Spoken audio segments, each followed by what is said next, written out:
சிலபஸ்ல வந்து 5th என்ன topic இருக்கு? Price fluctuations and their cost.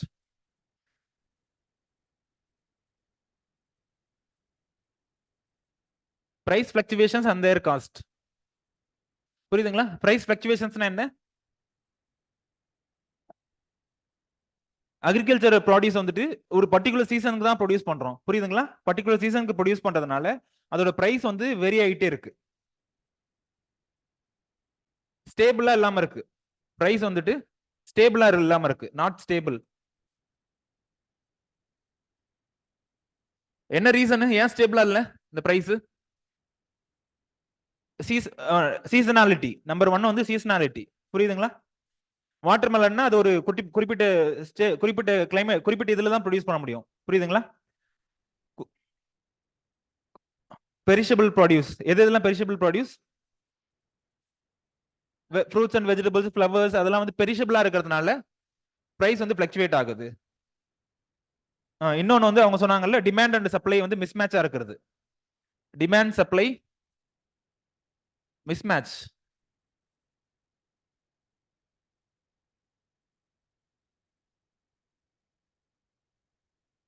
ஒருவேளை டிமாண்ட் அதிகமா இருக்கு,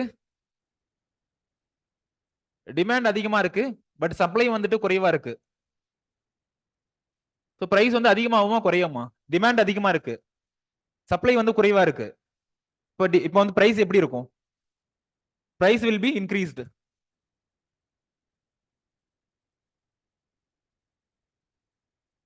இன்னொரு கேஸ்ல வந்துட்டு டிமாண்ட் வந்து குறைவா இருக்கு, சப்ளை வந்து அதிகமா இருக்கு. டிமாண்ட் வந்து குறைவா இருக்கு, பட் ஆனா சப்ளை வந்து அதிகமா இருக்கு. இந்த கேஸ்ல பிரைஸ் வந்து எப்படி இருக்கும்? அதிகமா இருக்குமா குறையுமா? Price will be decreased. புரியுதுங்களா? Price will be decreased. So price fluctuations வச்சு டைரக்டா கேட்கல அவங்க கொஸ்டின்ஸ். அவங்க கேட்டதெல்லாம் வந்து பிரைஸ் ஸ்ப்ரெட் வச்சு கொஸ்டின் கேட்டிருக்காங்க. புரியுதுங்களா? பிரைஸ் ஃபிளக்சுவேஷன்ஸ் வச்சு ஃபியூச்சர்ல கேட்டாங்க அப்படின்னா இந்த பாயிண்ட்ஸ் எல்லாம் சேர்த்து தான் இது ரிலவெண்டா வச்சு தான் ஏதாவது கேட்க முடியும். புரியுதுங்களா? எப்படி மேனேஜ் பண்ற மாதிரி தான் இருக்கும். பட் அவங்க கேட்ட கொஸ்டின் வந்துட்டு பிரைஸ் ஸ்ப்ரெட் வச்சு கேட்டிருக்காங்க. புரியுதுங்களா? பிரைஸ் ஸ்ப்ரெட் வச்சு என்ன கொஸ்டின் கேட்டிருக்காங்க? Discuss the causes of high price spread. Discuss the causes of high price spread in agricultural commodities. Suggest methods to minimise the price spread. 2021 என்ன கேட்டிருக்காங்க? Enumerate and explain the factors affecting the cost of marketing of agriculture produce. Factors affecting the cost of marketing of agriculture produce. புரியுதுங்களா? Marketing காஸ்ட்னா என்ன? இந்த cost of மார்க்கெட்டிங்னா என்ன? என்னப்பா? ம்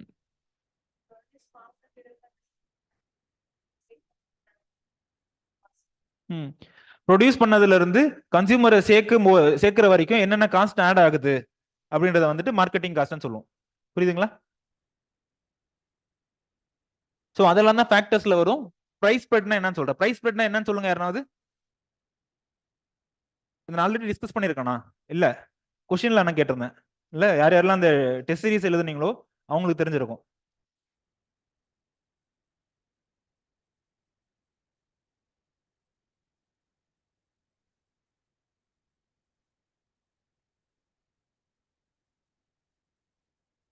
okay. Difference between சொல்லிட்டாங்க பாருங்க ஆன்லைன்ல. என்னப்பா? பிரைஸ் ஃபிளக்சுவேஷன்ஸ்னா என்னன்னு சொல்லியாச்சு. பிரைஸ் ஃபிளக்சுவேஷன்ஸ்னா என்ன? the frequent rise and fall of commodity price. the frequent rise and fall of agricultural commodity price. So அதான் வந்து பிரைஸ் ஃபிளக்சுவேஷன்ஸ் சொல்றோம். அது சம்பந்தமா ஏதாவது ஃபியூச்சர்ல ஏதாவது வந்துச்சுன்னா ஈஸியா அட்ரஸ் பண்ணிடலாம். புரியுதுங்களா? இது ரிலேட்டடா எப்படி வந்தாலும் வந்துட்டு நம்ம படிக்கிற பாயிண்ட்ஸே தான் வந்து அங்கேயும் அப்ளை பண்ற மாதிரி இருக்கும்.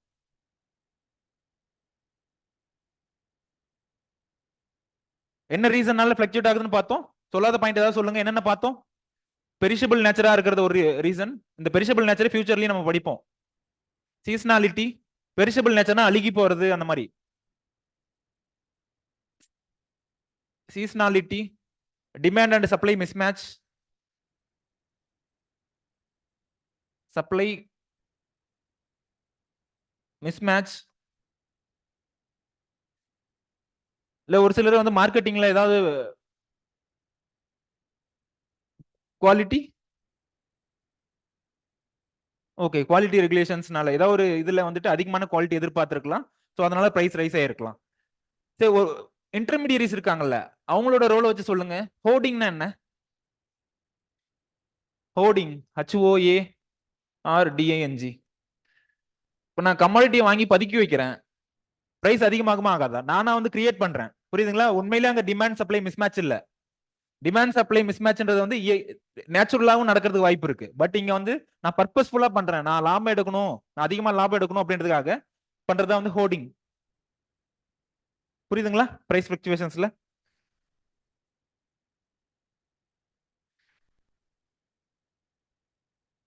இந்த ரீசன்னால தான் வந்து பிரைஸ் வந்து ஃபிளக்சுவேட் ஆகலாம். கிளட் ப்ரொடக்ஷன், எக்ஸசிவ் ப்ரொடக்ஷன் அதெல்லாம் இதுல வந்துரும். இந்த டிமாண்ட் சப்ளை மிஸ்மேட்ச்லயே வந்துட்டு ஓவர் ப்ரொடக்ஷன் அதெல்லாம் வந்துரும்.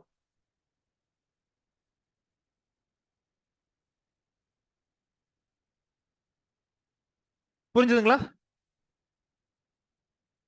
அடுத்து வந்து பிரைஸ் ஸ்ப்ரெட். பிரைஸ் ஸ்ப்ரெட் வந்து முக்கியமான ஏரியா. இதுல இருந்து தான் நிறைய எப்பயும் கேக்குறாங்க.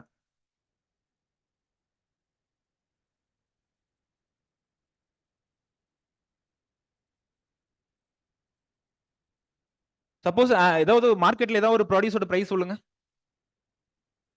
ஆனியனோட பிரைஸ் இப்ப என்ன போயிட்டு இருக்கு தெரியல. சரி டொமேட்டோ எவ்வளவு போயிட்டு இருக்கு? 70 per kgயா? சரி 80 per kg. புரியுதுங்களா? நாம மார்க்கெட்ல வாங்குறது வந்துட்டு 80 ரூபாய்க்கு. இந்த 80 ரூபாயில ஃபார்மர்ஸ்க்கு போய் சேரக்கூடிய பணம் எவ்வளவு? புரியுதுங்களா? இந்த 80 ரூபா நம்ம கொடுக்குறோம். 80 ரூபா நம்ம கன்சியூமர் நாம வந்துட்டு மார்க்கெட்ல வாங்குறதுக்கு 80 ரூபா கொடுக்குறோம். இந்த 80 ரூபாயில ஃபார்மர்ஸ்க்கு சேர்ந்த அமௌண்ட் எவ்வளவு? மேபி 10 ரூபாயா இருக்கலாம், இல்ல 15 ரூபாயா இருக்கலாம். சரி 10 ருபீஸ் வந்துட்டு ₹10 வந்துட்டு ஃபார்மர்ஸ்க்கு போய் சேருதுன்னு வச்சுப்போம். யாருக்கு? ஃபார்மர்ஸ்க்கு. சோ இந்த 10க்கும் 80க்கும் நடுவு 80க்கும் 10க்கும் நடுவுல இருக்கக்கூடிய டிஃபரன்ஸ் எவ்வளவு? 70. புரியுதுங்களா? 70. ஒருவேளை அந்த டிஃபரன்ஸ்ல சொல்லலாம், இல்ல வந்து ஷேர்ல சொல்லலாம். எவ்வளவு பர்சன்ட் அப்படின்னு சொல்லலாம். 10/80 போட்டு எவ்வளவு பர்சன்டேஜ் அப்படின்றத சொல்லலாம். புரியுதுங்களா? சோ அப்படி சொல்றதா வந்து பிரைஸ் ஸ்ப்ரெட் அப்படின்னு சொல்றோம். the difference between price paid by the consumer and the price received by the farmer. The difference between price paid by consumer and the price received by farmer. புரியுதுங்களா? யார் யாரெல்லாம் ஃபார்மரா இருக்காங்களோ அவங்களுக்கு தான் அந்த கஷ்டம் தெரியும். புரியுதுங்களா? அதே ப்ராடியூஸே நம்ம போய் மார்க்கெட்ல வாங்குறதுக்கும் அதே ப்ராடியூஸை நம்ம கிட்ட இன்னொருத்தன் வந்து வாங்குறதுக்கும் வித்தியாசம் இருக்கு. நம்மளே வந்துட்டு வித்திருப்போம், வித்துட்டு ஏதோ ஒரு காரணத்தினால இல்ல ஃபேமிலி நீட்ஸ்க்காக போய் மறுபடியும் மார்க்கெட்ல போய் நிற்கும் போது தான் அதோட கஷ்டம் தெரியும். புரியுதுங்களா? சோ என்ன ரீசன், அது எப்படி அட்ரஸ் பண்றது, அதுதான் வந்துட்டு இந்த டாபிக்ல வரும். என்ன ரீசன், என்னென்ன ரீசனா இருக்கலாம்? இன்டர்மீடியரிஸ். வேற வேற பாயிண்ட்ஸ் இதுல சொல்லணும் அப்படின்னா it involves the intermediaries and their margin. Suppose அந்த டொமேட்டோ வந்துட்டு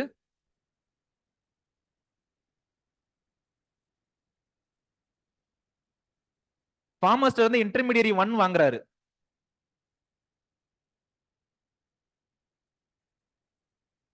அவர்கிட்ட இருந்து அடுத்த இன்டர்மீடியரி வாங்குறாரு.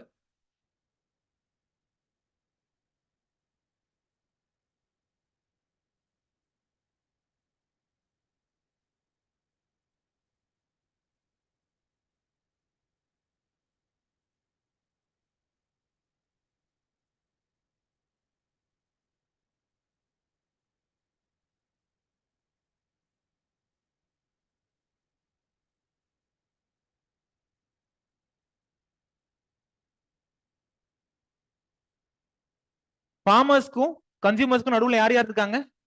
இன்டர்மீடியரிஸ். புரியுதுங்களா? இன்டர்மீடியரிஸ் இருக்காங்க. அது தவிர ஹோல்சேலர், ரீட்டைலர் இவங்கலாம் இருப்பாங்க. புரியுதுங்களா? சோ இது நான் சிம்பிளா சொல்லிட்டேன். பட் இந்த லிங்க், இந்த செயின் பாத்தீங்க அப்படின்னா வந்து ரொம்ப லாங்கா போயிட்டு இருக்கும். புரியுதுங்களா? சோ இவங்க ஒருத்தவங்களும் எடுத்துக்கக்கூடிய லாபம், ஒருத்தவங்களும் எடுத்துக்கூடிய லாபம்.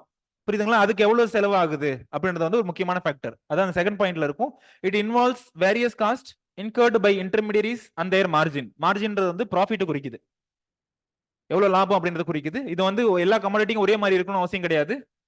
எல்லா மார்க்கெட்டிங் சேனலுக்கும் ஒரே மாதிரி இருக்கணும் அப்படின்னு அவசியம் கிடையாது. மார்க்கெட்டிங் சேனல்னா என்ன அர்த்தம்? இங்க இருந்து இங்க போகுதுன்னு சொன்னல, இங்க இருந்து இங்க வந்துட்டு எத்தனை 1 2 3 4 5 6, சோ இங்க 6 ஸ்டெப்ஸ் இருக்குன்னு சொல்லியிருக்கேன். புரியுதுங்களா? இன்னொரு மார்க்கெட்டிங் சேனல்ல டைரக்டா போயிருக்கலாம், ஃபார்மர்ஸ்ல இருந்து கன்சியூமருக்கு டைரக்டா போயிருக்கலாம், அது வந்து ஒரு மார்க்கெட்டிங் சேனல். இன்னொரு மார்க்கெட்டிங் சேனல்ல ஃபார்மர்ஸ்ல இருந்து ஹோல்சேலர்ட்ட போயிருக்கலாம், ஹோல்சேலர்ட்ட இருந்து கன்சியூமருக்கு போயிருக்கலாம், அது வந்து ஒரு மார்க்கெட்டிங் சேனல். புரியுதுங்களா? இந்த மாதிரி எப்படி போகுது அப்படின்றத வந்து சேனல்னு சொல்றோம். புரியுதுங்களா? So இந்த price spreadன்றது it varies from one commodity to other commodity. It also varies from one marketing channel to the other. இந்த இது சொல்லியாச்சு, டிஃபரன்ஸ் தான் அப்படின்னு சொல்லியாச்சு. ஒன்னு டிஃபரன்ஸ்ல சொல்லலாம், இல்லனா வந்து எவ்வளவு பர்சன்ட் அப்படின்றத வச்சு சொல்லலாம். அந்த 80 ரூபாயில ஃபார்மர்ஸோட பர்சன்ட் எவ்வளவு பர்சன்ட் வருது? 80 ரூபாயில 10 ரூபானா 12%. 12%, 12.5% வரும். 10 divided by 80 into 100 எவ்வளவு வருது? 12.5. சோ அப்ப 80 ரூபாயில 12.5% வந்து ஃபார்மர்ஸ்க்கு போய் சேருது. மீதி இருக்கக்கூடிய எவ்வளவு பர்சன்ட் இருக்கு? அப்ராக்சிமேட்டா 87.5% இருக்கு. அந்த 87.5% யாருக்கு போய் சேருது? நடுவுல இருக்க இன்டர்மீடியட்ஸ்க்கு போய் சேருது. புரியுதுங்களா? ஒரு சில அதுல அந்த 87.5% இருக்குல்ல,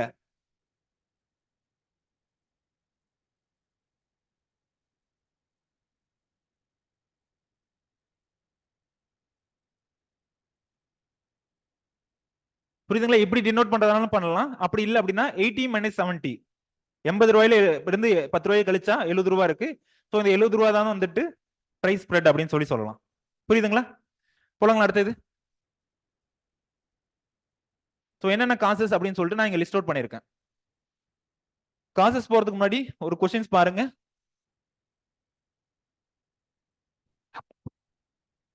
கொஸ்டின் படிச்சு பார்த்து ஆன்சர் பண்ணுங்க. தண்ணி குடிக்கணும் விடுங்க.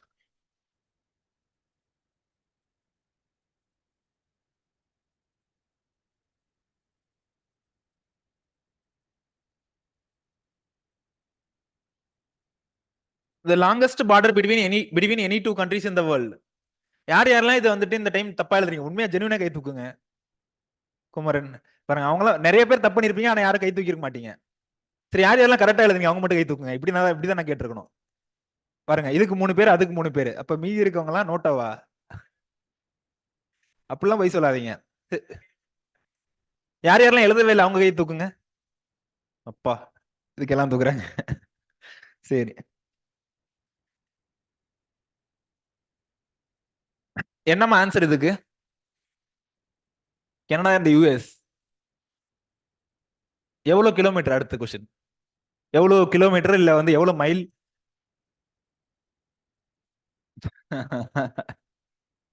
பாருங்க, ஆன்லைன்ல வரணும் ஆன்சர் பண்ணிருப்பாங்க. கெஸ் பண்ணுங்கம்மா, அட்லீஸ்ட் எவ்வளவு கிலோமீட்டர் இருக்கலாம் அப்படின்ட்டு. மவுண்ட் எவரெஸ்டோட ஹைட் எவ்வளோ?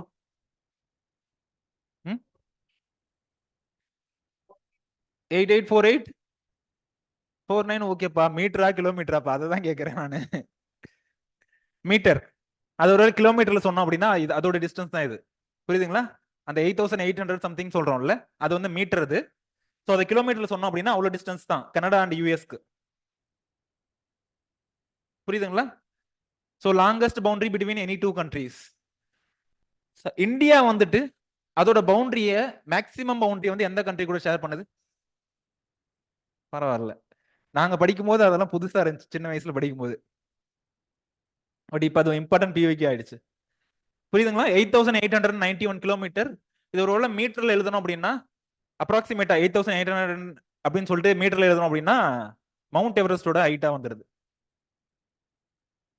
என்னப்பா 8.8 கிலோமீட்டர்னு சொல்லுவோமா அங்க? 8.8 kilometre.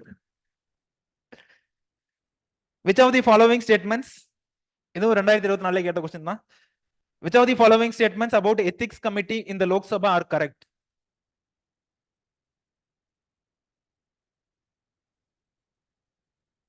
Initially, it was an ad hoc committee. Only a member of Lok Sabha can make a complaint relating to unethical conduct of a member of Lok Sabha. Third இருக்கிறது வந்து this committee cannot take up any matter which is sub judice. First இதுக்கெல்லாம் meaning என்னன்னு தெரியணும். ஆனா எல்லாமே கொஞ்சம் டெக்னிக்கலா வர மாதிரி தான் இருக்கு. Initially it was an ad hoc committee. Ad hoc committee னா என்ன? Committee which was meant for a specific purpose. புரியுதுங்களா? Committee which was meant for a specific purpose.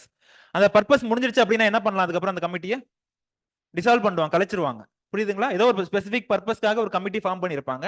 அந்த பர்பஸ் முடிஞ்சதுக்கு அப்புறம் அந்த கமிட்டி டிசால்வ் பண்ணுவாங்க. அதுக்கு இன்டைரக்டா என்ன மீனிங் அப்படின்னா, it was not a permanent body, it was not a permanent committee அப்படின்னு மீனிங். செகண்டா வந்து only a member of Lok Sabha can make a complaint. புரியுதுங்களா? இந்த இது வந்துட்டு எதுக்குன்னா எத்திக்கல் கண்டக்டுக்காக, ethical conduct of member of Lok சபாவுக்காக, அதாவது லோக் சபால இருக்கக்கூடிய மெம்பர்ஸ் எல்லாம் வந்து எத்திக்கல் கண்டக்டோட இருக்கணும் அப்படின்றதுக்காக வந்ததுதான் வந்து இந்த committee. So only a member of Lok Sabha can lodge a complaint அப்படின்னு கொடுத்துருக்காங்க. அதுக்கு என்ன மீனிங் அப்படின்னா, மத்தவங்க எல்லாம் கம்ப்ளைண்ட் லாட்ஜ் பண்ண முடியாது, ஒரு லோக்சபா மெம்பர் மட்டும் தான் லாட்ச் பண்ண முடியும். Only a member of Lok Sabha can make a complaint. அதான் செகண்ட் ஆப்ஷன் இருக்குது. தேர்டா இருக்கிறது வந்து this committee cannot take up any matter which is sub judice. Sub judice அப்படின்னா என்ன மீனிங் அப்படின்னா, ஜுடிஷியரி கீழே ஒரு கோர்ட்டு கீழே ஒரு ஜுடிஷியரி அத்தாரிட்டி கீழே அந்த கேஸ் போகுது அப்படின்னா அதை வந்து இவங்க ஹேண்டில் பண்ண முடியாது, இந்த கமிட்டி வந்து ஹேண்டில் பண்ண முடியாது அப்படின்றது வந்து தேர்ட் பாயிண்ட். புரியுதுங்களா? சப்ஜுடைஸ்னா என்ன? இட் வாஸ் அந்த கேஸ் வந்துட்டு கோர்ட்டுக்கு போயிடுச்சு, இல்ல கோர்ட் வந்து ஒரு ஜுடிஷியல் அத்தாரிட்டிக்கு போயிடுச்சு அப்படிதான் வந்து சப்ஜுடைஸ் அப்படின்னு சொல்றது. ஸோ இதுல என்ன ஆன்சர்? All the above.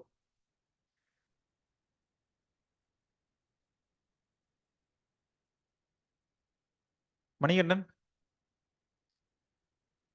தெரியல. ஹரிபிரசாத், ஸ்வேதா, ஸ்வேதா,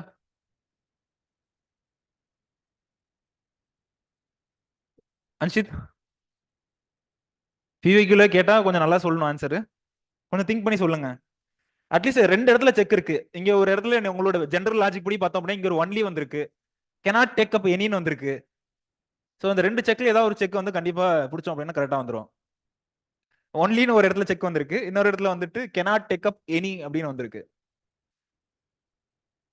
ஏன் சார் நம்ம சப்ஜெக்ட் விட்டு மத்ததெல்லாம் டிஸ்கஸ் பண்றீங்க? நம்மளுதே கண்ணை கட்டுது.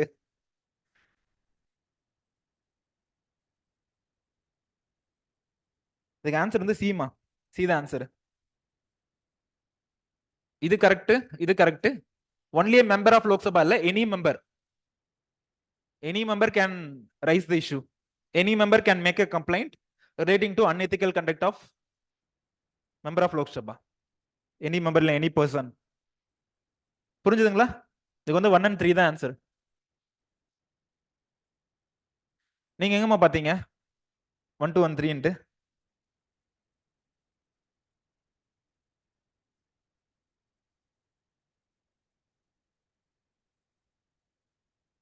மறுபடியும் முடிச்சு வேணா மறுபடியும் டிஸ்கஸ் பண்ணுவோம் என்னன்ட்டு. புரியுதுங்களா?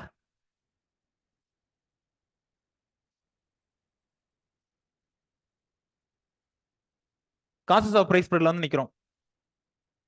சொல்லுங்க, காசஸ் ஆஃப் பிரைஸ் ஸ்ப்ரெட். இப்போ என்ன காரணத்தினால 80 ரூபாய்க்கு தக்காளி கன்சியூமர் வாங்குறாங்க, கன்சியூமர் வந்து 80 ரூபாய்க்கு வாங்குறாங்க, ஃபார்மர்ஸ் வந்து 10 ரூபாய்க்கு கொடுக்குறாங்க. இப்போ நடுவுல இருக்கக்கூடிய அந்த 70 ரூபாயை யார் சாப்பிட்றா? என்ன ரீசன்? ஒரு சில இது ஜெனுவன் ரீசன் கூட இருக்கலாம். புரியுதுங்களா? ஒரு சில ரீசன்ஸ் வந்து ஜெனுவனா இருக்கலாம். அந்த ஜெனுவன் ரீசன் என்னன்னா, டிரான்ஸ்போர்ட்டுக்கு, லாஜிஸ்டிக்ஸ்க்கு ஏதாவது இது பண்ணலாம். புரியுதுங்களா? டிரான்ஸ்போர்ட்டுக்கு ஆகக்கூடிய செலவு, லாஜிஸ்டிக்ஸ்க்கு ஆகக்கூடிய செலவு, இல்ல வந்துட்டு ஸ்டோர் பண்ணணும், கோல்டு ஸ்டோரேஜ்ல பண்ணணும் அப்படின்னா அதுக்கு தனியா வாடகை கொடுக்கணும். ஸோ அந்த வாடகைக்கு ஆகக்கூடிய செலவு. கவர்மெண்ட் வந்து டாக்ஸஸ் அண்ட் செசஸ் வந்துட்டு அக்ரிகல்ச்சர் கமாடிட்டிக்கு அவ்வளவு சார்ஜ் பண்றது இல்ல. எல்லாமே வந்து எந்த டாக்ஸ் ஸ்லாப்ல வருது? அக்ரிகல்ச்சர் கமாடிட்டிஸ்லாம் 0ல வருதா 18ல வருதா? கவர்மெண்ட் வந்து அவ்வளவு எதுவும் மோஸ்ட் ஆஃப் த அக்ரிகல்ச்சர் கமாடிட்டிஸ்லாம் வந்து exempted from the tax. But இருந்தாலும் என்ன பிரச்சனை அப்படின்னா, அந்த கார்ட்போர்ட் பாக்ஸ் இருக்கு தெரியுமா? பேக் பண்றதுக்கு யூஸ் பண்ணக்கூடிய கார்ட்போர்ட் பாக்ஸ் இருக்கு தெரியுமா? சோ அதுக்கு வந்து ஆனா டாக்ஸ் இருக்கு. புரியுதுங்களா? அதுக்கு வந்து ஒரு டாக்ஸ் வாங்குறாங்க. அரௌண்ட் 18% அந்த மாதிரி டாக்ஸ் பண்றாங்க. புரியுதுங்களா? ஸோ அது வந்துட்டு இன்டெரக்டா வந்துட்டு மூவ்மெண்ட் ஒரு இடத்துல இருந்து இன்னொரு இடத்துக்கு மூவ் பண்ணணும் அப்படின்னா ஃப்ரூட்ஸையோ இல்லை வெஜிடபிளையோ மூவ் பண்ணணும் அப்படின்னா பேக் பண்ணி தான் மூவ் பண்ண முடியும். ஸோ இந்த கார்ட்போர்ட் பாக்ஸோட சார்ஜ் வந்துட்டு இன்டெரக்டா இன்க்ளூட் ஆகுது, டேக்ஸ் அதெல்லாம். ஸோ ஆஸ் யூஸ்வலா இன்டர்மீடியரிஸ் நடுவில் எத்தனை பேர் இன்டர்மீடியரியா இருக்காங்க அப்படின்னு சொல்லிட்டு அப்படின்றத பொறுத்து இந்த பிரைஸ் டிஃபரன்ஸை காட்டுது. 80 இங்க 10 ரூபாயில் இருக்கு, கன்சியூமருக்கு போகும்போது 80 ரூபாயில் இருக்கு. ஒருவேளை இந்த இன்டர்மீடியரை குறைச்சி ஃபார்மர்ஸையும் கன்சியூமர்ஸையுமே இன்ட்ராக்ட் பண்ண விட்டோம்னா, ஃபார்மர்ஸையும் இந்த இன்டர்மீடியட் எல்லாம் எலிமினேட் பண்ணிட்டு ஃபார்மர்ஸையும் கன்சியூமர்ஸையும் ஃபார்மர்ஸோட ப்ராடியூஸை கன்சியூமர்ட்ட நீங்களே வித்துக்கோங்க, கன்சியூமர் நீங்களே அவங்களுக்கு காசும் கொடுத்துருங்க அப்படின்னு சொல்லி பண்ணோம்னா என்ன ஆகும்? கன்சியூமருக்கு எந்த விதத்துல பெனிஃபிட் ஆகும்?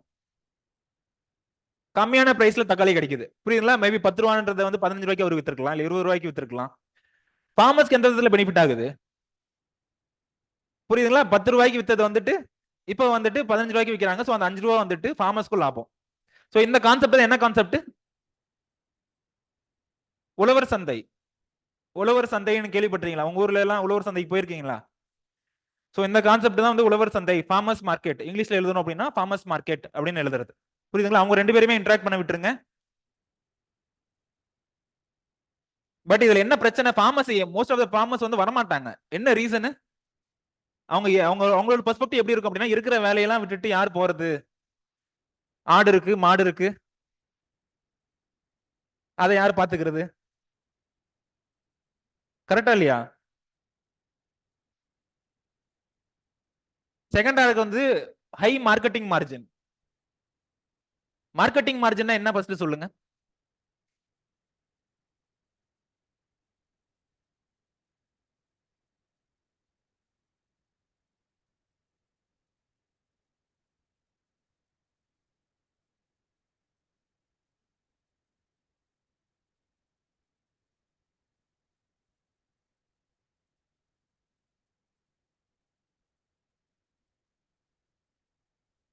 ஃபார்மர் இன்டர்மீடியரி ஹோல்சேலர், புரியுதுங்களா? ஃபார்மர்ஸ்ட வந்து எவ்வளவுக்கு வாங்கியிருக்காங்க தக்காளி? 10 ரூபாய்க்கு வாங்கியிருப்பாருன்னு வச்சுப்போம். இன்டர்மீடியரி வந்துட்டு எவ்வளவு ரூபாய் வாங்கியிருப்பாரு?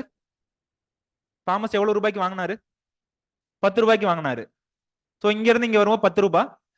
இன்டர்மீடியரி விற்கிறது வந்து எவ்வளவு ஹோல்சேலருக்கு எவ்வளவு வித்திருக்காரு அப்ராக்சிமேட்டா? இங்க கன்சியூமருக்கே 80 ரூபாய்க்கு தான் போகுது. ஹோல்சேலர் இருந்து ரீட்டைலர்கிட்ட போகணும், ரீட்டைலர் இருந்து அதுக்கப்புறம் தான் வரும். 50 சார் 50 வச்சுப்போம், புரியுதுங்களா? 10 ரூபாய்க்கு வாங்கி 50 ரூபாய்க்கு வித்திருக்காரு. 50 மைனஸ் 10 வந்து எவ்வளவு வருது? 40. இந்த 40ல இவரு ஏதாவது செலவு பண்ணிருப்பாரு, இந்த இன்டர்மீடியரி ஏதாவது செலவு பண்ணிருப்பாரு. என்னென்ன செலவு பண்ணிருப்பாருன்னு சொல்லுங்க. கண்டிப்பா டிரான்ஸ்போர்ட்டுக்கு வந்து செலவு பண்ணிருப்பாரு. Loading and unloading charges. Loading and unloading சார்ஜஸ்னா மூட்டை தூக்குறதுக்கு, மூட்டை இறக்கி வைக்கிறதுக்கு ஒரு செலவு பண்ணிருப்பாரு.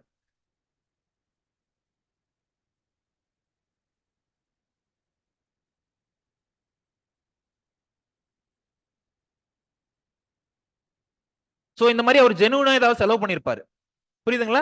அந்த இதை சப்ராக்ட் பண்ணும். அந்த 40 ரூபாயில 40 மைனஸ் மேபி அதுக்கு வந்து ஒரு 20 ரூபாய் செலவு பண்ணிருக்காரு அப்படின்னா, மீதி இருக்கக்கூடிய இந்த 20 ரூபான்றது என்னது? அவரோட மார்ஜின், அவர் எடுத்த லாபம், புரியுதுங்களா? இதான் மார்க்கெட்டிங் மார்ஜின் அப்படின்னு சொல்றது. இது எல்லாருமே மார்க்கெட்டிங் மார்ஜின் எல்லாருமே வைக்க வேண்டியதுதான். அந்த இதுல பாத்தீங்க, எக்கனாமிக்ஸ்ல படிச்சீங்க அப்படின்னா எல்லாருமே வந்து லாபத்துக்காக தான் செயல்படுவாங்க. பட் அது வந்துட்டு ஒரு நியாயமா இருக்கணும், புரியுதுங்களா? ஒரு 20 ரூபா 30 ரூபான்னு இருக்கணும். பட் வந்து அன்ரீசனபிளா ரொம்ப அதிகமா வைக்கிறாங்கல்ல, சோ அது வந்துட்டு ஒரு ரீசன். ஹை பிரைஸ் ஸ்ப்ரெட்டுக்கான ஒரு ரீசன். இந்த மார்க்கெட்டிங் மார்ஜின் வந்து ரொம்ப அதிகமா வைக்கிறது. யாராவது ஒருத்தங்க ரொம்ப அதிகமான மார்ஜின் வச்சு அடுத்த இதுக்கு கொடுக்கறது, அடுத்த இன்டர்மீடியரிக்கோ இல்ல அடுத்த ஹோல்சேலருக்கோ கொடுக்கறது. ஸோ இதனால வந்து ஒரு பிரைஸ் ஸ்ப்ரெட்டுக்கு ஒரு ரீசன். தேர்டா வந்து ப்ராசஸிங். ப்ராசஸிங் வச்ச ரீசன் சொல்லுங்க. ப்ராசஸிங் ஏதோ ஒன்று வந்து ரா மெட்டீரியலா வாங்கி அதை ப்ராசஸ் பண்ணி, இப்போ வீட் இருக்கு அப்படின்னா வீட்டை வாங்கி ஃப்ளோரா விற்கிறோம், மாவா விற்கிறோம். ஸோ அந்த ப்ராசஸிங்க்கு ஆகக்கூடிய சார்ஜ் அது கூட ஒரு ரீசனா இருக்கலாம், புரியுதுங்களா? ஒரு சில இடத்துல வந்து சிம்பிள் ப்ராசஸிங் கூட இருக்கும், சிம்பிளா அதை வந்து பிரிச்சு எடுக்கிறதா கூட இருக்கும். பட் அந்த ப்ராசஸிங்க்கு ஆகக்கூடிய சார்ஜும் வந்துட்டு அந்த டிஃபரன்ஸ்க்கான ஒரு ரீசன். 80 ரூபாய் 80 மைனஸ் 10 பார்த்தோம்ல 80 மைனஸ் 10 80 மைனஸ் 10 எவ்வளவுன்னு பார்த்தா 70 ரூபான்னு பார்த்தோம்ல அந்த 70 ரூபாய்க்கு வந்து இதுவும் ஒரு ரீசன் ப்ராசஸிங்கும் ஒரு ரீசன் டாக்ஸ் அண்ட் செசஸ் எப்படி லிங்க் பண்ணுவீங்க எல்லா கமாடிட்டிக்கும் வந்துட்டு மோஸ்ட் ஆஃப் த கமாடிட்டிஸ் வந்துட்டு ஜீரோ டாக்ஸ் ஸ்லாப்ல தான் இருக்கு ஜிஎஸ்டில பட் ஆனா என்ன வந்து எங்க வந்து பிரச்சனை இருக்கு அந்த பேக்கேஜிங் மெட்டீரியல்ஸ்க்கு அந்த பேக்கேஜிங் மெட்டீரியல்ஸ்க்கு வந்து டாக்ஸ் பண்றாங்க அதுக்கு ஆகக்கூடிய காசஸ் புரியுதுங்களா அதுக்கு ஆகக்கூடிய காசு லாஜிஸ்டிக்ஸ்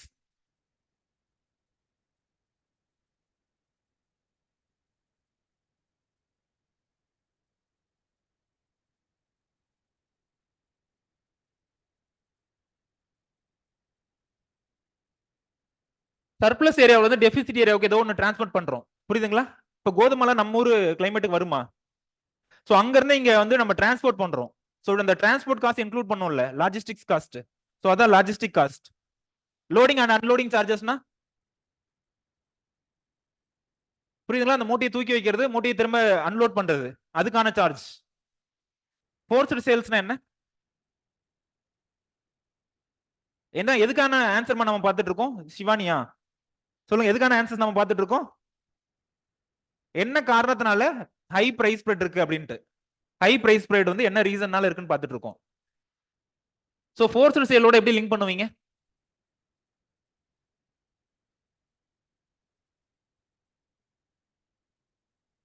ஃபோர்ஸ்டு சேல்ஸ் முதல்ல ஃபோர்ஸ்டு சேல்ஸ்னா என்னப்பா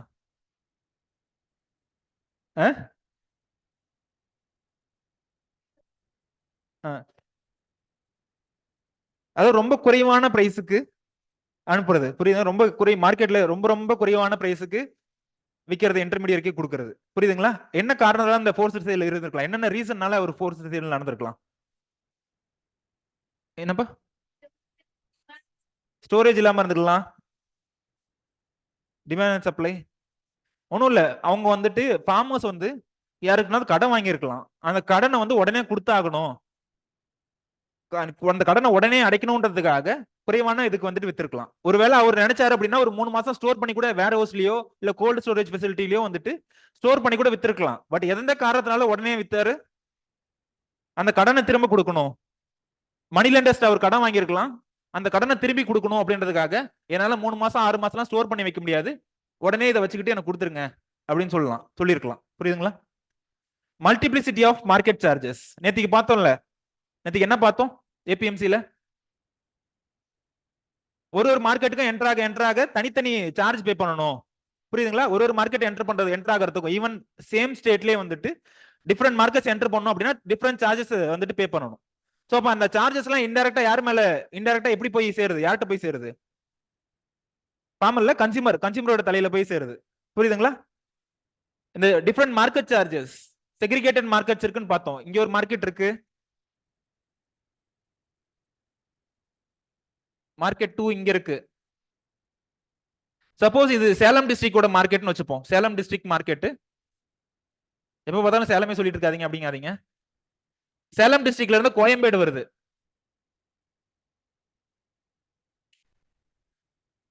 கோயம்பேடு மார்க்கெட்டுக்கு வருது முன்னாடி எப்படி பண்ணிட்டு இருந்தாங்க அப்படின்னா இங்க ஒரு மார்க்கெட் ஃபீ இருக்கும் என்டர் ஆகிறதுக்கு இங்க ஒரு மார்க்கெட் ஃபீ பே பண்ணணும் திரும்ப இங்க இருந்து இங்க என்டர் ஆகணும் அப்படின்னா இங்க ஒரு மார்க்கெட் ஃபீ பே பண்ணிருக்கணும் முன்னாடி ஏபிஎம்சி ஆக்ட்லாம் வரதுக்கு முன்னாடி இப்பெல்லாம் எல்லாம் மாத்திட்டாங்க புரியுதுங்களா சோ இதனால என்ன ஆகுது இங்க ஒரு 10 ரூபாய் ஆட் ஆயிடுச்சு இங்க ஒரு 10 ரூபாய் ஆட் ஆயிடுச்சு இந்த 20 ரூபாயும் போய் கன்சியூமரோட இதுல தான் கொடுக்கணும் புரியுதுங்களா கன்சியூமர் தான் அந்த 20 ரூபாயும் பே பண்ற மாதிரி இருக்கும் புரிஞ்சுதா லாஸ்ட் பாயிண்டா இருக்கிறது வந்து லெஸ் பார்கெனிங் பவர் இது யாரை யோசிச்சு யார் சொல்லுவீங்க சொல்லுங்க கார்டலைசேஷனும் ஒரு ரீசன் அதான் வந்துட்டு ஃபார்மர்ஸ் எல்லாம் டீம் ஃபார்ம் பண்ணிக்கிறாங்க அந்த ட்ரேடர்ஸ் எல்லாம் வந்துட்டு அந்த ஆட்டோ எக்ஸாம்பிள் சொன்னல அந்த ஆட்டோ ஸ்டாண்ட்ல இருக்கவங்க எல்லாரும் ஒரு டீம் ஃபார்ம் பண்ணிட்டாங்க நம்ம போய் ஆட்டோ கேட்கும்போது அன்டைம்ல கேட்கும்போது 500 ரூபாய் காசு கொடுங்கன்னு சொல்றாங்க இன்னொருத்தவங்ககிட்ட கேட்டாலும் அதே 500 ரூபாய் தான் கேட்கறாங்க மத்தவங்ககிட்ட கேட்டாலும் அதே 500 ரூபாய் கேட்கறாங்க சோ அதை கூட சொல்லலாம் லெஸ் பார்கெனிங் பவர் அவங்க கிட்ட ஒழுங்கா இன்டராக்ட் பண்ண முடியல அப்படின்னு சொல்லிட்டு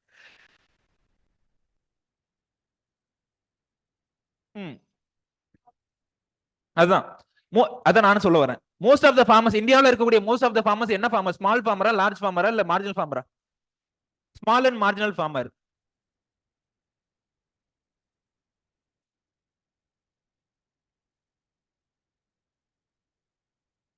அவங்களோட மார்க்கெட்டபிள் சர்ப்ளஸ் சொல்லுவாங்க. மார்க்கெட்டபிள் சர்ப்ளஸ் அப்படின்னா என்னன்னா, அவங்களோட குடும்ப தேவைக்கு போக, அவங்களோட குடும்பத்துல தேவை எவ்வளவோ அதை பூர்த்தி செஞ்சது போகும்.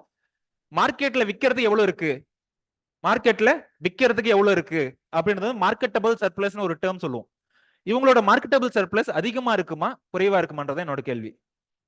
குறைவா இருக்கும். புரியுதுங்களா? அந்த குறைவா இருக்கிறதுனால அவங்களால அதிகமா வந்துட்டு பேரம் பேச முடியல. போயிட்டு கம்பெனிஸ் கூடயோ இல்ல ஒரு ட்ரேடர்ஸ் கூடயோ அவங்களால ஒழுங்கா வந்து பேரம் பேச முடியல. ஒரு சிம்பிள் கான்செப்ட் தான். நான் வந்துட்டு இப்ப 1000 ஜெராக்ஸ் காப்பி போடணும்னு வச்சுக்கோங்க. உங்க எல்லாத்துக்கும் வந்துட்டு மெட்டீரியல் ஜெராக்ஸ் போடணும். அந்த 1000 காப்பி நான் ஜெராக்ஸ் போடணும். இப்ப நான் போய் ஜெராக்ஸ் சாப்பிட்டு அந்த ஓனர்கிட்ட போயிட்டு பேசலாம், ஈஸியா பேரம் பேசலாம். 1000 காப்பி ஜெராக்ஸ் போடணும். ஒரு மொத்தமா பாத்தீங்க அப்படின்னா வந்துட்டு ஒரு 5000 ரூபாய் 6000 ரூபாய் வருது. எனக்கு ஒரு காப்பிக்கு வந்துட்டு ஒரு 25 பைசாவோ 50 பைசாவோ குறைச்சு கொடுங்க அப்படின்னு சொல்லி கேட்கலாம். அதுவே நீங்க ஆதார் கார்டை தூக்கிட்டு போய் ஒரே ஒரு காப்பி ஒரே ஒரு A4 ஷீட்ல ஜெராக்ஸ் போட்டு கொடுங்க அப்படின்னு கேக்குறீங்க. புரியுதுங்களா? உங்க ஆதார் கார்டு ஒரு காப்பி ஜெராக்ஸ் போட்டு கொடுங்கன்னு கேக்குறீங்க. அந்த ₹1 வந்துட்டு நீங்க குறைச்சு ஒரு 50 காசு குறைச்சு கொடுங்க அப்படின்னு கேட்க முடியுமா? புரியுதுங்களா? சோ அதான் வந்துட்டு இந்த பார்கெனிங் பவர் அப்படின்றது. புரிஞ்சுதுங்களா?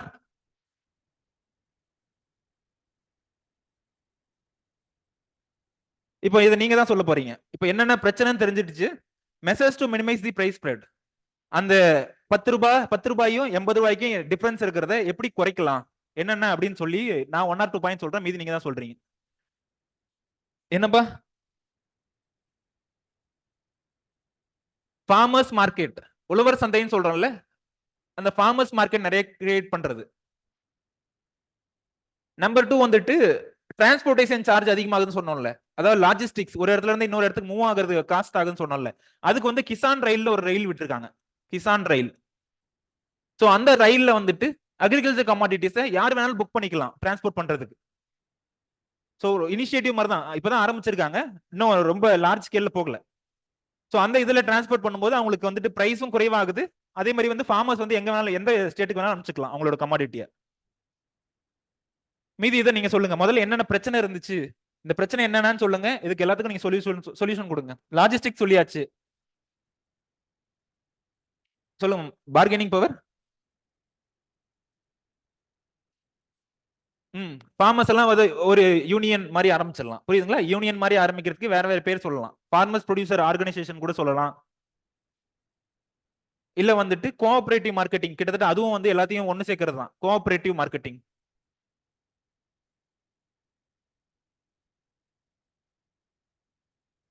இந்த மாதிரி தனித்தனியா விற்கிறதுக்கு பதிலா எல்லாத்தையும் ஒரு டீமா சேர்த்து அதுக்கப்புறம் அவங்களோட ப்ராடியூஸ் வந்து விற்கலாம். நீங்க என்ன சொன்னீங்க?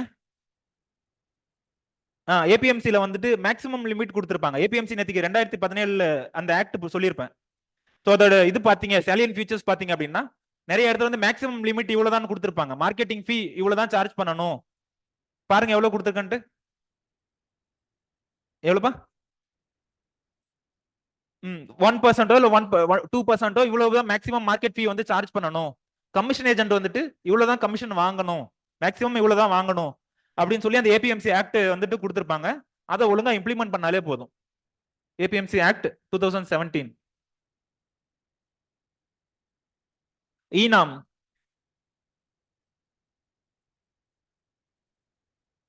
ஈனாம் வந்ததுக்கு அப்புறம் ஃபார்மர்ஸ் வந்து அதை லோக்கல் மார்க்கெட்ல தான் விற்கணும்னு அவசியம் கிடையாது. கண்ட்ரி ஃபுல்லா இருக்கக்கூடிய எந்த மார்க்கெட் வேணாலும் வித்துக்கலாம். முன்னாடி வந்து லோக்கல் மார்க்கெட் மட்டும் தான் அவருக்கு கிடைச்சது. சோ அங்க வித்துட்டு இருந்தாரு. இப்ப வந்து கண்ட்ரி ஃபுல்லா இருக்கக்கூடிய எல்லா ஏபிஎம்சி மண்டிஸும் ஈனாம்ல என்ன பண்ணிருப்பாங்க?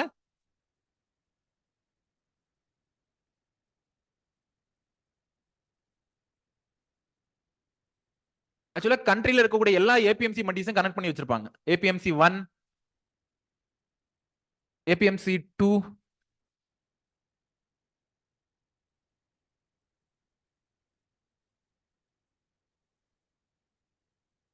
சோ இது எல்லாத்தையும் கனெக்ட் பண்ணி வச்சிருப்பாங்க. எல்லாத்தோட பிரைஸும் என்னன்னு தெரியும். தமிழ்நாட்டுல மொத்தம் ஏபிஎம்சி மண்டிஸ் எத்தனை இருக்கு சொல்லுங்க பாப்போம். யாரு? எங்க இருந்து ஆன்சர் வந்துச்சு? 200 கரெக்டா தான் சொன்னாங்க. ஓகே ஓகே சூப்பர்ப்பா. சோ உங்க ஊர்ல வந்துட்டு உங்க நேட்டிவ் பிளேஸ்ல வந்துட்டு எவ்வளவு எத்தனை ஏபிஎம்சி மண்டிஸ் இருக்கு, உங்களுக்கு நியரஸ்ட் என்ன அப்படின்றத தெரிஞ்சுக்கோங்க. புரியுதுங்களா? ஒரு ஃபார்மரா இருந்தீங்க அப்படின்னா தெரிஞ்சுக்கோங்க. அட்லீஸ்ட் எக்ஸாம்க்காக தெரிஞ்சுக்கோங்க.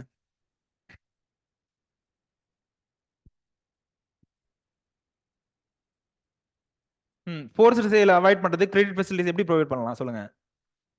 பேங்க்ஸே வந்து அந்த கடன் கொடுத்துருக்கு.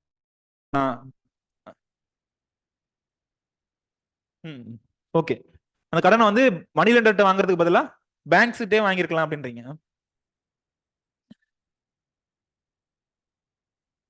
இது வரைக்கும் புரிஞ்சுதா? அந்த ஃபோர்ஸ்டு சேல் அவாய்ட் பண்றதுக்கு என்ன பண்றாங்க அப்படின்னா நெகோஷியபிள் வேர் ஹவுஸ் ரெசிப்ட்னு ஒன்று சொல்லுவாங்க. இஎன்டபிள்யூஆர்னு சொல்லுவாங்க. நெகோஷியபிள் வேர் ஹவுஸ் ரெசிப்ட்.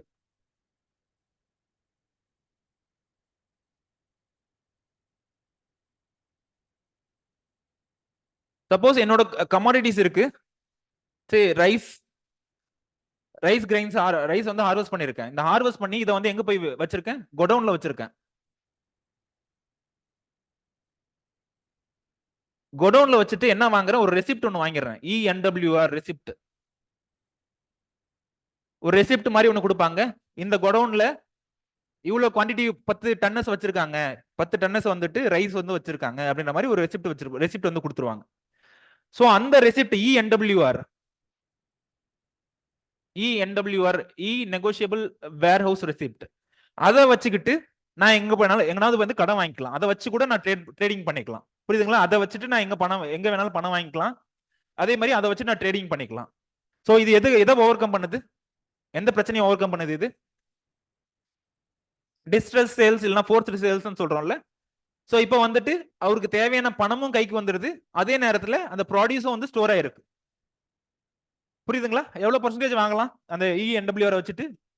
சப்போஸ் அங்க வச்சிருக்க ப்ராடியூஸ், கோடவுன்ல வச்சிருக்க ப்ராடியூஸ் வந்து 1 லட்சம் வச்சுப்போம். 1 லட்சத்துக்கு ஒர்த்தான அமௌண்ட் வந்து 1 லட்சத்துக்கு ஒர்த்தான மூட்டையை வந்து கோடவுன்ல வச்சிருக்காரு. கடனா வாங்குறது 1 லட்சமே வாங்கிடலாமா இல்ல 1.5 லட்சம் வாங்கலாமா? எவ்வளவு வாங்கலாம்னு கேக்குறேன். அதுதான் எவ்வளவு பர்சன்ட் கேக்குறேன். கம்மியா தான் வாங்க முடியும். அரௌண்ட் 70%, 75% அந்த மாதிரி தான் வாங்க முடியும். 75%. மார்க்கெட்டிங் மார்ஜின் எப்படி ரெடியூஸ் பண்றது சொல்லுங்க? மார்க்கெட்டிங் மார்ஜின்றது வந்து நடுவில் இருக்கக்கூடிய அந்த இன்டர்மீடியரி வைக்கிறது. சோ அப்ப அதுக்கு என்ன ஆக்ட் மூலியமாவா? ஓகே, அதான் அந்த இதுலயே கொடுத்துருப்பாங்க, கமிஷன் ஏஜென்ட்டோட காஸ்ட் குறைக்கணும் அப்படின்னு சொல்லிட்டு. அந்த ஏபிஎம்சில கொடுத்துருப்பாங்க. அதையும் கமிஷன் ஏஜென்ட்டோட காஸ்ட் வந்து மேக்ஸிமம் இவ்வளவுதான் இருக்கணும் அப்படின்னு கொடுத்துருப்பாங்க.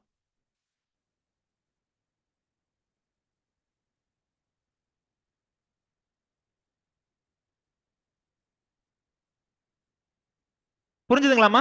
போலாங்களா அடுத்தது?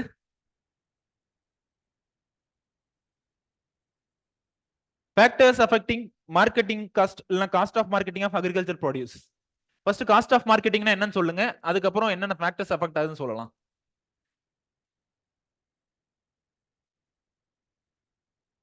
The actual expenses required in bringing goods and services from producer to consumer. ஃபார்மர்ஸ்ட இருந்து கன்சியூமர்ட்ட போய் சேர்க்கறதுக்கு, ஃபார்மர்ஸ்ட இருந்து ஆரம்பிச்ச அந்த ப்ரொடியூஸ் கன்சியூமர்ட்ட போய் சேர்றதுக்கு என்னென்ன காஸ்ட் வந்து இது பண்ணுது அப்படின்றத வந்து மார்க்கெட்டிங் காஸ்ட் இல்லைன்னா காஸ்ட் ஆஃப் மார்க்கெட்டிங். என்னென்ன காஸ்ட் வந்து நடுவில் வரலாம், இன்வால்வ் ஆகலாம்? அதுல டாக்ஸஸ் அண்ட் செஸஸ், அப்புறம்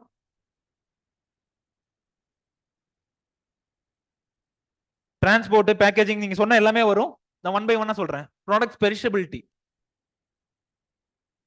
ஒன்னு வந்து பெரிஷபிளா இருக்கு, இன்னொன்னு வந்து நான் பெரிஷபிளா இருக்கு.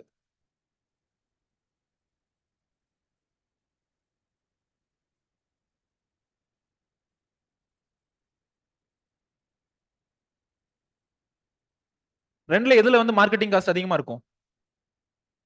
பெரிஷபிள்ஸ்ல தான். புரியுதுங்களா? ஏன்னா அதை உடனே வித்தாகணும், இல்லைன்னா அது கோல்டு ஸ்டோரேஜ் ஃபெசிலிட்டிஸ் நான் யூஸ் பண்ணி ஆகணும். ஸோ கோல்டு ஸ்டோரேஜ் ஃபெசிலிட்டிஸ்க்கு போனா அப்படின்னா அதுக்கு தனியாக நான் வாடகை கொடுக்கணும். ஸோ அதெல்லாம் வந்துட்டு பெரிஷபிளா நான் பெரிஷபிளா அப்படின்றத பொறுத்து இந்த மார்க்கெட்டிங் காஸ்ட் வந்து மாறுது. செகண்டா இருக்கிறது வந்து extent of loss during storage and transportation. Extent of loss during storage and transportation. இந்த வெங்காயம் எல்லாம் விற்கிறது பார்த்திருக்கீங்களா? வெங்காயம் விற்கிறது வந்துட்டு நம்ம அதாவது ஒரு வாரம் டிரான்ஸ்போர்ட்டேஷன் டைம் வந்து ஒரு வாரம் இருந்துச்சு அப்படின்னா நம்ம விற்கும் போது நம்ம அனுப்பும் போது ஒழுங்கா அனுப்பியிருப்போம். பட் அந்த டிரான்ஸ்போர்ட்டேஷன் வந்து மொத்தமும் அழுகிருக்கலாம். புரியுதுங்களா? அந்த டிரான்ஸ்போர்ட்டேஷன் வந்துட்டு ஒழுங்கான கண்டிஷன்ஸ் இல்ல, ஒழுங்கான கண்டிஷன் அமையல அப்படின்னா நம்ம அந்த டிரான்ஸ்போர்ட்டேஷன் அப்படியே நிறைய அழுகி போயிருக்கும். புரியுதுங்களா? So extent of loss during storage and transportation. Store பண்ணும்போதும் சரி இல்ல டிரான்ஸ்போர்ட் பண்ணும்போதும் சரி எவ்வளவு லாஸ் ஆகுது, எது இதெல்லாம் வந்துட்டு ஸ்டோரேஜ் லாஸ் ஆகும் மோஸ்ட்லி. இதுவும் அகைன் பெரிஷபிள் கமாடிட்டிஸ் தான்.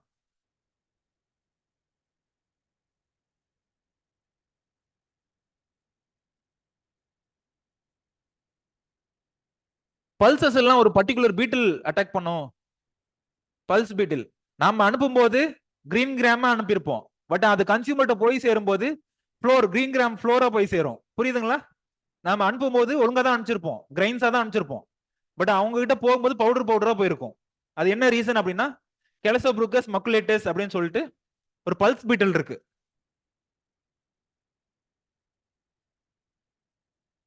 என்ன பேரு? கெலசோப்ரூக்கஸ் மக்குலேட்டஸ் அப்படின்னு சொல்லுவாங்க. சோ அதெல்லாமே பவுடரா போய் சேரும். அப்ப அந்த ஏற்படக்கூடிய டேமேஜ் சரி கட்டணும் அப்படின்னா கண்டிப்பா மார்க்கெட்டிங் காஸ்ட் அதுல சார்ஜ் பண்ணி தான் ஆகணும். புரியுதுங்களா? அதான் செகண்ட். இது volume of product handled.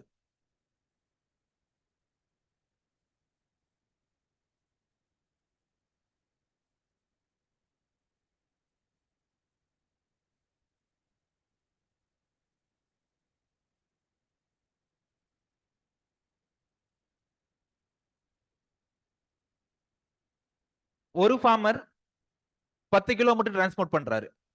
Second கேஸ்ல நிறைய ஃபார்மர்ஸ் எல்லாம் ஒன்னு சேர்ந்து ஒரு டன்னா டிரான்ஸ்போர்ட் பண்றாங்க. ரெண்டுல எது வந்து எஃபிஷியன்டா இருக்கும்? செகண்ட் கேஸ் தான். புரியுதுங்களா? ஒரு ஃபார்மர் தனியா 10 கிலோ மட்டும் டிரான்ஸ்போர்ட் பண்றாங்க. ரெண்டாவது கேஸ்ல வந்துட்டு அங்க இருக்கக்கூடிய ஃபார்மர்ஸ் எல்லாம் ஒன்னு சேர்ந்து ஒரு பல்க் வால்யூமா டிரான்ஸ்போர்ட் பண்றாங்க. சோ ரெண்டுல வந்துட்டு இதுல வந்து காசு செகண்ட் கேஸ்ல வந்து காசு நிறைய மிச்சம் பண்ணலாம். புரியுதுங்களா? கொஞ்சம் அந்த எல்லாமே வந்துட்டு அந்த டிரான்ஸ்போர்ட் ஆகக்கூடிய அந்த லாரிக்கு ஆகக்கூடிய செலவோ இல்ல அந்த டோல்ஸ்ல பே பண்ணக்கூடிய அந்த டாக்ஸ்லயோ வந்துட்டு ஈஸியா எல்லாரும் ஷேர் பண்ணிக்கலாம். சோ செகண்ட் கேஸ் வந்துட்டு கொஞ்சம் இதா இருக்கும். ஃபோர்த்தா இருக்கிறது கன்சிஸ்டன்சி இன் ப்ராடக்ட் சப்ளை. ரெகுலரா ஒரு ப்ராடக்ட் கிடைக்குது, இன்னொரு ப்ராடக்ட் வந்து இர்ரெகுலரா கிடைக்குது. சோ அதை பொறுத்து வந்து மார்க்கெட்டிங் காஸ்ட் வந்து மாறும். எவ்வளவு ஃப்ரீக்வெண்டா கிடைக்குது இல்ல வந்து எப்பனாவது சீசனுக்கு மட்டும் கிடைக்குது அப்படின்றத பொறுத்து மார்க்கெட்டிங் காஸ்ட் வந்து டிட்டர்மைன் ஆகும். அமௌண்ட் ஆஃப் பேக்கேஜிங் பொறுத்து எப்படி வந்து மாறும் மார்க்கெட்டிங் காஸ்ட்? எந்தெந்த ப்ராடக்ட்ஸ்க்கு வந்து ஃபர்ஸ்ட் பேக்கேஜிங் காஸ்ட் தேவை? கன்சியூமர்ஸ்க்கு போய் விற்கணும் அப்படின்னா இதை பேக் பண்ணி தான் விற்கணும் அப்படின்றது என்னென்ன இருக்கு? Perishable items. மஷ்ரூம் விற்கிறோம், மஷ்ரூம் வந்துட்டு கன்சியூமருக்கு விற்கிறோம். அப்படியே போய் 1 கிலோ 2 கிலோன்னு சொல்லிட்டு அப்படியே அந்த ஸ்பாட்ல அப்படியே போட்டு கொடுத்துட முடியுமா? எல்லாத்தையும் பேக் பண்ணி தான் சென்ட் பண்ணணும். ஸோ அந்த மாதிரி ஒரு சில ப்ராடியூஸ் வந்துட்டு நேச்சுரலாவே வந்துட்டு பேக் பண்ணி தான் விற்கணும் அப்படின்ற ஒரு டிமாண்ட் இருக்கும். ஸோ அந்த கேஸ்ல வந்துட்டு ஆட் ஆகுமா, எக்ஸ்ட்ரா பிரைஸ் ஆகுமா இல்ல குறையுமா marketing cost? Marketing cost will be added.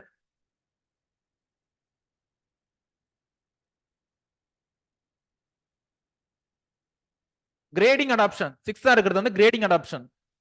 இந்த கிரேடிங்கே வந்துட்டு ஒரு சில ப்ராடியூஸ்ல வந்துட்டு மெக்கனைஸ்டு கிரேடிங் நம்ம மேனுவலா பண்ணணும் அவசியம் கிடையாது.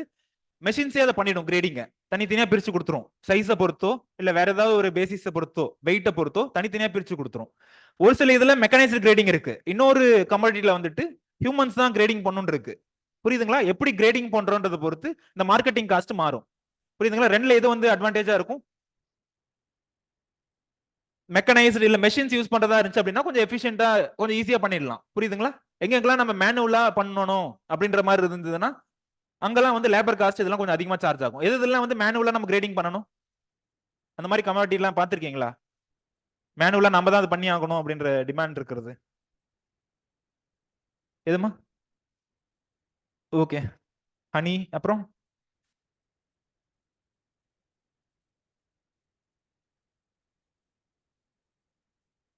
நிறைய பார்த்திருப்பீங்கம்மா, நிறைய படத்தெல்லாம் கூட பார்த்திருப்பீங்க.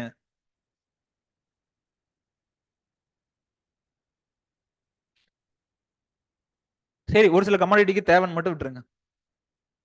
மோஸ்ட்லி இந்த ஹில்லி ஸ்டேஷன்ஸ்ல இருந்து ப்ரொடியூஸ் ஆகுறது அதெல்லாம் வந்துட்டு மேனுவலா தான் பண்ணுவோம். ஹில்லி ஸ்டேஷன்ல இருந்து ஏதாவது ப்ரொடியூஸ் பண்றாங்க அப்படின்னா வந்துட்டு அது கிரேடிங்லாம் மேனுவலா தான் பண்ணுவாங்க. Need for demand creation. Seventh வந்து நீட் ஃபார் டிமாண்ட் கிரியேஷன்.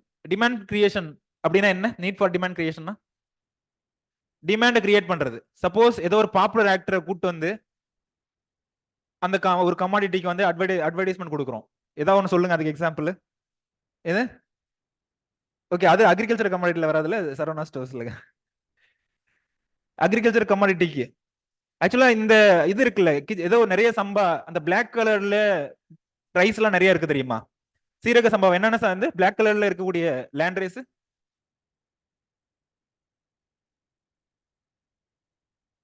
மாப்பிள்ளை சம்பா, அந்த மாதிரி நிறைய இருக்குல்ல black coloured rice varieties. So ஒரு குறிப்பிட்ட ஸ்டேஜ் டைம்ல என்ன ஆச்சு அப்படின்னா, எப்படி வந்து அந்த டிமாண்ட் கிரியேட் பண்ணாங்க அப்படின்னா, சோ இந்த பாப்புலர் ஆக்டர்ஸ் எல்லாம் இருப்பாங்கல்ல, விஜய் சேதுபதி, பாப்புலர் ஆக்டர்ஸ் நிறைய இருக்காங்க. நான் விஜய் சேதுபதி ஏன் சொல்றேன் அப்படின்னா, அவரு அங்க ஒரு டைம் ஐஆர்ஏ வந்திருக்காரு. சோ அப்போ வந்தப்ப அவரே சொன்னாரு, நான் இதுதான் வாங்கி இந்த ஒரு பர்டிகுலர் வெரைட்டி தான் வாங்கி சாப்பிடுறேன் அப்படின்னு சொல்லிட்டு சொன்னாரு. சோ அந்த மாதிரி பாப்புலர் ஆக்டர்ஸ் பிடிச்சி அவங்களே அதுதான் சாப்பிடுறாங்கன்னு சொல்ல வச்சோம் அப்படின்னா ஆட்டோமேட்டிக்கா டிமாண்ட் கிரியேட் ஆகுது. பட் ஆனா அவங்கள பிடிச்சி அதை சொல்ல வைக்கணும் அப்படின்னா அவ்வளவு ஈஸி இல்ல. சோ அப்ப அவங்க பிடிச்சி அவங்க மூலியமா சொல்ல வைக்கிறதுக்கு ஒரு டிமாண்ட் கிரியேட் பண்றோம்ல, இல்ல போஸ்டர் அடிச்சு ஒட்டலாம் ஒரு சில இடத்துல, ஒரு சில இடத்துல வந்து அது தேவைப்படலாம். இல்ல ஒரு சில இதுல வந்துட்டு ஆடா கொடுக்கலாம், டிவில வந்து ஆடா கொடுக்கலாம். இப்ப டேட்ஸ் எல்லாம் இருக்கு, டேட்ஸ்க்குலாம் வந்து ஆட் வரும், டேட்ஸ்க்குலாம் நிறைய ஆட், லயன் டேட்ஸ் இருந்துச்சுன்னா அதுக்கு ஒரு ஆட் இருக்கும். சோ ஒரு சில இதுக்கு அட்வர்டைஸ்மெண்ட் தேவைப்படலாம். அட்வர்டைஸ்மெண்ட் தேவைப்பட்டுச்சுன்னா மார்க்கெட்டிங் காஸ்ட் அதிகமாகுமா குறையுமா? அதிகமாகும். சோ அந்த நீட் ஃபார் டிமாண்ட் கிரியேஷனை பொறுத்து மாறும். ப்ராடக்ட் பல்கினஸ் என்னம்மா? கேர்டுக்கா? Okay okay okay. எய்த்தா இருக்கிறது வந்து ப்ராடக்டோட பல்கினஸ். ப்ராடக்ட் வந்து எவ்வளவு பெருசா இருக்கு எவ்வளவு சின்னதா இருக்கு அப்படின்றத பொறுத்து. புரியுதுங்களா? இந்த பல்கினஸ் வந்து வால்யூமோட கன்ஃபியூஸ் பண்ணிக்காதீங்க. வால்யூம்ன்றது மொத்த அந்த குவான்டிட்டியோட வால்யூம், மொத்த இது அப்படின்றது. பல்கினஸ்ன்றது வந்து ஒரே ஒரு ப்ராடக்ட் வந்து எவ்வளவு இடத்த ஆக்குபை பண்ணுது, ஒரே ஒரு பர்டிகுலர் ப்ராடக்ட் வந்து எவ்வளவு இடத்த ஆக்குபை பண்ணுது. இப்ப காலிஃபிளவர் இருக்கு, காலிஃபிளவர்லாம் பேக் பண்ணோம் அப்படின்னா இட் வாஸ் லிட்டில் பல்கி. இன்னும் பல்கி ப்ராடக்ட் ஏதாவது சொல்லுங்க. வாட்டர் மெலான், கோகனட், இதெல்லாம் நிறைய இடத்த ஆக்குபை பண்ணும். பம்கின் இதெல்லாம் வந்து நிறைய இடத்த ஆக்குபை பண்ணும். ஸோ அதெல்லாம் டிரான்ஸ்போர்ட் பண்ணணும் அப்படின்னா கண்டிப்பா வந்து மார்க்கெட்டிங் காஸ்ட் வந்து அதிகமாகும். ரெக்யர்மெண்ட் ஃபார் ரீட்டைலிங், எந்தெந்த ப்ராடக்ட்ஸ்லாம் வந்து கண்டிப்பா ரீட்டைல் மார்க்கெட்ல தான் விற்க முடியும் அப்படின்ற மாதிரி என்னென்ன இருக்கு? ரீட்டைல் மார்க்கெட்ல தான் வந்து இது அதிகமா விற்க முடியும். எதுமா ரீட்டைல் மார்க்கெட்ல போய் வாங்கிட்டு இருக்கீங்க எல்லாமே. ஆனா ஒரு சில இது வந்து ஹோல்சேல் மார்க்கெட்லயே வித்தரலாம் அப்படின்ற மாதிரி இருக்கும். சோ ஒரு சில ப்ராடக்ட்ஸ் வந்து கண்டிப்பா ரீட்டைல் மார்க்கெட்ல தான் விற்கணும்ன்ற ஒரு நீட் இருக்கும். சோ அதுல வந்து அதிகமான காஸ்ட் இருக்கும். புரியுதுங்களா? எல்லாமே ரீட்டைல்லயும் விற்கலாம், ஹோல்சேல்லயும் விற்கலாம் அப்படின்னு இல்ல. ஒரு சில ப்ராடக்ட்ஸ் வந்து கண்டிப்பா ரீட்டைல் தான் வித்தாகணும் அப்படின்ற மாதிரி இருக்கும். ஸ்டோரேஜ் நீட், எந்தெந்த ப்ராடக்ட்ஸ்லாம் ஸ்டோரேஜ் பண்ணி தான் ஆகணும் அப்படின்ற நீட் எதுக்கு இருக்கு? பெரிஷபிள்ஸ்க்கு வந்து கோல்டு ஸ்டோரேஜ் தேவை. அப்புறம் மெரைன் ப்ராடக்ட்ஸ், ஃபிஷ் ப்ராடக்ட்ஸ் அதெல்லாம் இருக்குல்ல, அதெல்லாம் கண்டிப்பா வந்து ஸ்டோரேஜ் நீட் தேவை. சோ அந்த மாதிரி ஸ்டோரேஜ் நீட் தேவைன்னா மார்க்கெட்டிங் காஸ்ட் அதிகமாகுமா குறையுமா? அதிகமாகும். லாஸ்டா இருக்கிறது வந்து services provided by the dealers to the consumers, to the customers. இந்த லாஸ்ட் பாயிண்ட்க்கு என்னன்னு அர்த்தம் சொல்லுங்க. Services provided by the dealers to the customers. என்னமா? Home delivery. ஹோம் டெலிவரி இல்ல ஒரு சில ப்ராடக்ட்ஸ்க்கு வந்துட்டு அக்ரிகல்ச்சர் கமாடிட்டிக்கு அட்லீஸ்ட் கொடுக்கறது இல்ல, ஒரு சில ப்ராடக்ட்ஸ்க்கு வந்துட்டு ரிட்டர்ன் கேரண்டி அதெல்லாம் கொடுத்துருப்பாங்க. ஒருவேளை உங்களுக்கு பிடிக்கல அப்படின்னா நீங்க ரிட்டர்ன் பண்ணிக்கலாம், உங்க வீட்டுக்கே கொண்டு வந்து கொடுக்குறோம். இதெல்லாம் வந்து services provided by the dealers to the consumers. உங்க வீட்டுக்கே கொண்டு வந்து கொடுக்குறோம் அப்படின்னு சொல்றது, இல்ல ரிட்டர்ன் கேரண்டி கொடுக்கறது. ஸோ இதெல்லாமே வந்து இன்டைரக்டா வந்து மார்க்கெட்டிங் காஸ்ட்ல தான் போய் ஆட் ஆகும். வேற என்ன சொல்லுங்க? சர்வீசஸ் ப்ரொவைடர்ல டீலர்ஸ் வந்து கன்சியூமர்ஸ்க்கு வந்து வேற என்னென்ன சர்வீஸ் ப்ரொவைட் பண்றாங்க? ஒன்னு வாங்கினா இன்னொன்னு ஃப்ரீன்னு கூட சொல்லலாம். ஸோ அது எல்லாமே இன்டைரக்டா வந்து மார்க்கெட்டிங் காஸ்ட்ல தான் வந்து ஆட் ஆகுது.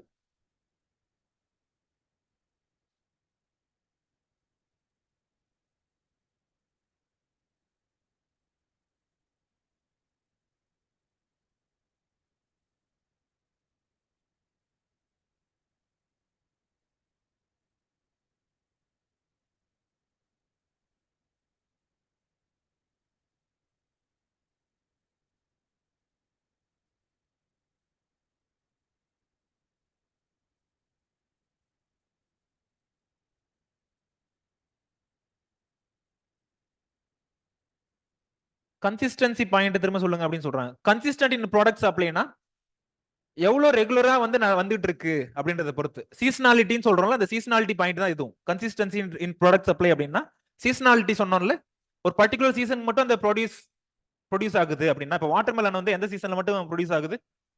சம்மர். அதுக்கு ஸ்பெசிஃபிக் வந்து சைடு கிராப்பிங் அப்படின்னு சொல்லுவாங்க. கேரிஃபுக்கும் ரப்பிக்கும் நடுவுல இருக்கக்கூடிய அந்த ஒரு சீசன்ல ஒரு பர்டிகுலர் அப்படிதான் ப்ரொடியூஸ் பண்ணுவாங்க. அந்த ஒரு சீசனுக்கும் இன்னொரு சீசனுக்கும் இருக்கக்கூடிய அந்த கேப்ல ப்ரொடியூஸ் பண்ணுவாங்க. அதனால சைடு கிராப்பிங் சொல்லுவாங்க. ஸோ அது அந்த டைம்ல மட்டும் தான் அவைலபிள் வாட்டர் மெலான். புரியுதுங்களா? அது வந்து மறுபடியும் வந்து விண்டர்ல டிசம்பர் மந்த்லயோ வேணும்னு கேட்டானா கிடைக்காது. புரியுதுங்களா? அதே மாதிரி தான் ஒரு சில வெரைட்டிஸே வந்துட்டு ஒரு பர்டிகுலர் டைம் பீரியட்ல தான் கிடைக்கும் இருக்கு. ஸோ அதெல்லாம் வந்துட்டு கன்சிஸ்டன்டா கிடைக்குது அப்படின்னு சொல்ல முடியாது. புரியுதுங்களா? இன்கன்சிஸ்டன்ட் இல்ல வந்து இர்ரெகுலர் அப்படின்ற மாதிரி சொல்லலாம். புரியுதுங்களா? எது இதெல்லாம் கன்சிஸ்டன்டா இருக்கோ, ரெகுலரா எது இதெல்லாம் சப்ளை ஆயிட்டு இருக்கோ, அதோட மார்க்கெட்டிங் காஸ்ட் எப்பயும் குறைவா தான் இருக்கும். புரிஞ்சுதா?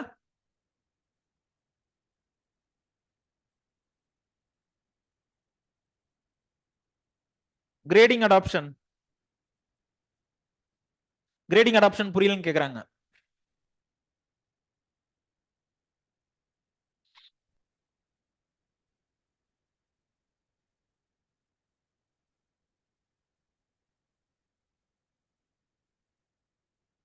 சப்போஸ் ஒரு ப்ராடக்ட் வந்து ஒரு ப்ராடியூஸ்க்கு வந்துட்டு கிரேடிங் வந்து ஈஸியா இருக்கலாம்.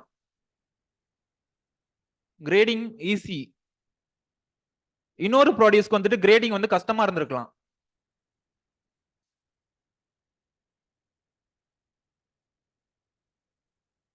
டிஃபிகல்ட்டா இருந்திருக்கலாம். இந்த ரெண்டுல வந்துட்டு எதுல ஈஸியா கிரேடிங் பண்ணலாமோ அதுல வந்துட்டு மார்க்கெட்டிங் காஸ்ட் குறைவா இருக்கும். எதுல வந்து கிரேடிங் கஷ்டமோ அதுல வந்துட்டு மார்க்கெட்டிங் காஸ்ட்டும் வந்துட்டு அதுக்கேற்ற மாதிரி அதிகமா தான் இருக்கும். புரியுதுங்களா? ஒரு சில ப்ராடக்ட்ஸ்க்கு வந்து கிரேடிங்கே தேவையில்லைன்னு இருக்கலாம். கிரேடிங்கே தேவையில்லை அப்படியே வித்துட்டு போயிடலாம் அப்படின்ற மாதிரி இருக்கும். அதெல்லாம் மார்க்கெட்டிங் காஸ்ட் வந்து ரொம்ப குறைவா தான் இருக்கும். புரியுதுங்களா? கிரேடிங் வந்து எவ்வளவு டிஃபிகல்ட்டி இல்ல ஈஸியா இல்ல கிரேடிங்கே தேவையில்லையா அப்படின்றத பொறுத்து இந்த மார்க்கெட்டிங் காஸ்ட் வந்து இன்ஃப்ளூயன்ஸ் ஆகும் அப்படின்னு சொன்னோம். புரிஞ்சுதா? அப்ப ஆன்லைன்ல யாரோ டவுட் கேட்டிருந்தீங்க?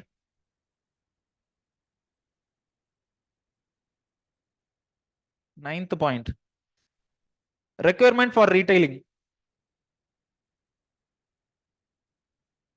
இதுக்கு வந்து அக்ரிகல்ச்சர் ப்ராடியூஸ் சொல்றதை விட மத்த ப்ராடியூஸ் சொல்லலாம். இப்ப ஹமாம் சோப் இருக்கு, இல்ல ஏதோ ஒரு சிப்ஸ் பாக்கெட் இருக்கு. இதெல்லாம் ஹோல்சேல்ல வந்து ஒரு மூட்டையில சிப்ஸ் பாக்கெட் கொண்டு வந்து விற்க முடியுமா? ஹோல்சேல்ல விற்க முடியுமா சிப்ஸ் பாக்கெட்டை? ஸோ அது ரீட்டைல்ல கொஞ்சம் கொஞ்சமா தான் விற்க முடியும். ரீட்டைல் மார்க்கெட்ல தான் அதை விற்க முடியும். ஸோ அதெல்லாம் வந்து இட் ரெக்வைர்ஸ் மார்க்கெட்டிங் ஒன்லி இந்த ரீட்டைல். அதுவே வந்துட்டு என்கிட்ட பல்கா வந்து டொமேட்டோ இருக்கு. ஸோ அதை ஏதோ ஒரு கெச்சப் இண்டஸ்ட்ரிக்கு வந்து நான் தள்ளி விட்டுறலாம், பல்கா தள்ளி விட்டுறலாம். புரியுதுங்களா? என்ன ப்ராடியூஸ் அப்படின்றத பொறுத்து ஒரு சில ப்ராடியூஸ் வந்து ரீட்டைல் மார்க்கெட்ல தான் விற்கணுன்ற ஒரு டிமாண்ட் இருக்கும். புரியுதுங்களா? அது வந்துட்டு அதிகமா இருக்கும். அதுல சார்ஜ் அதுக்கு ஏத்த மாதிரி இருக்கும். ரெக்யர்மெண்ட் ஃபார் ரீட்டைலிங்க பொறுத்து சார்ஜ் மார்க்கெட்டிங் காஸ்ட் அதுக்கு ஏத்த மாதிரி இருக்கும். ஒருவேளை கண்டிப்பா ரீட்டைல் தான் விற்கணும் அப்படின்னா மார்க்கெட்டிங் காஸ்ட் அதிகமா இருக்கும். புரியுதுங்களா? வேற என்ன டவுட் இருக்கு இதுல? போலாங்களா அடுத்தது? ஏதோ டவுட் இருக்காப்பா?